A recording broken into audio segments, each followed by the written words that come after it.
It's Thursday, September 5th, 2019. I'm Sam Sheffer, and this is technically the only folding smartphone you can buy right now. It's called the Royal Flex Pi.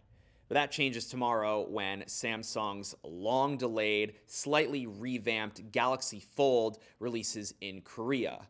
More on that in a sec. But first, I'm giving away this Royal Flex Pi. Zach from Jerry Rig Everything sent me this to make a video with, which is what you're watching right now, but I don't really have a use for this device, so follow me on Instagram. The giveaway is taking place there. I am at Sam Sheffer on Instagram. So let's talk about the Royal Flex Pi. I first saw this thing at CES 2019, and I got to play with it on the show floor, and a lot of my thoughts are still the same. Folding phones are really cool. It's new technology and feels very futuristic. But I think the implementation of this tech falls short for a few reasons. The build quality on the Royal Flex Pi just isn't there.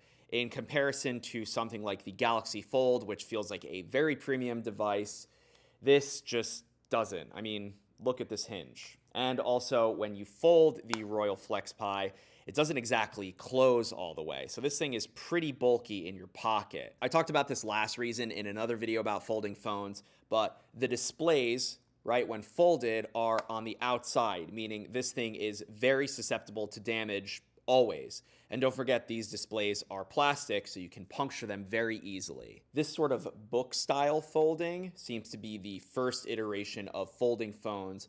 But again, I think the way Samsung did it, where the displays are on the inside and it folds shut, is the better way of doing it. Side note, the Galaxy Fold is rumored to be finally releasing. Remember, this thing was supposed to come out in like April or May.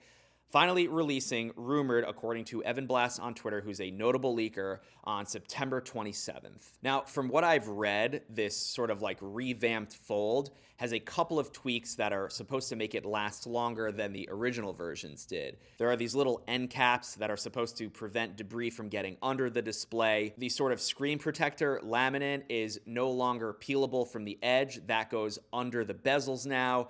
And then apparently the hinge was reworked, so it's a bit tighter now. The Verge and Engadget both made a video with this new fold. Those are in the description if you want to watch. A few other companies are working on foldable smartphones, book style, like Huawei's Mate X, but they're doing the displays on the outside, which again exposes the displays completely. Xiaomi is taking a different approach, which looks pretty insane. It's got like 2 folding mechanisms, but no word on price or release date from Xiaomi. What I'm interested in, however, is a foldable phone that folds on the X-axis rather than on the Y-axis, so when you fold it down, it becomes smaller like a clamshell. Remember, we've had folding phones for a really long time. Those plastic flip phones, as we used to call them, consisted of a keyboard, a display, and a very simple operating system. Also notice that these flip phones of yesteryear had multiple displays. A clamshell folding phone with more emphasis as a portrait device rather than a landscape/tablet device seems like the better option, because this thing, even though it's called a phone, it's pretty much a foldable tablet. It's pretty big. It's like the size of an iPad mini. Motorola is another company that's supposedly getting into the folding phone game.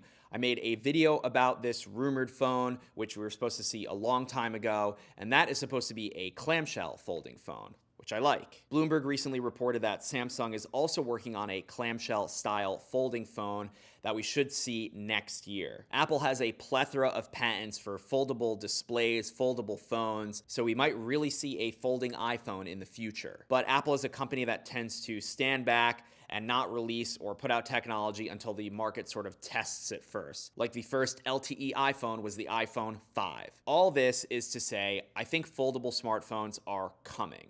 This Royal Flex Pi is definitely a Generation 1 device, but I gotta give them props for, actually shipping a device. Like, I'm holding this in my hands. It's real. It works. It could be another half decade or so until folding phones are as ubiquitous as the glass slab you're probably watching this video on, but I'm gonna keep my eye on the space. And I'm honestly really psyched to see what Motorola does with their folding smartphone. Hopefully we'll see it this year, 2019. Anyhow, those are some thoughts I wanted to share on the Royal Flex Pi and Generation 1 folding devices overall. Remember, I'm giving this away on my Instagram, so make sure you follow me there at Sam Sheffer. Subscribe to my YouTube channel if you learned something from this video, and I'll see you next time.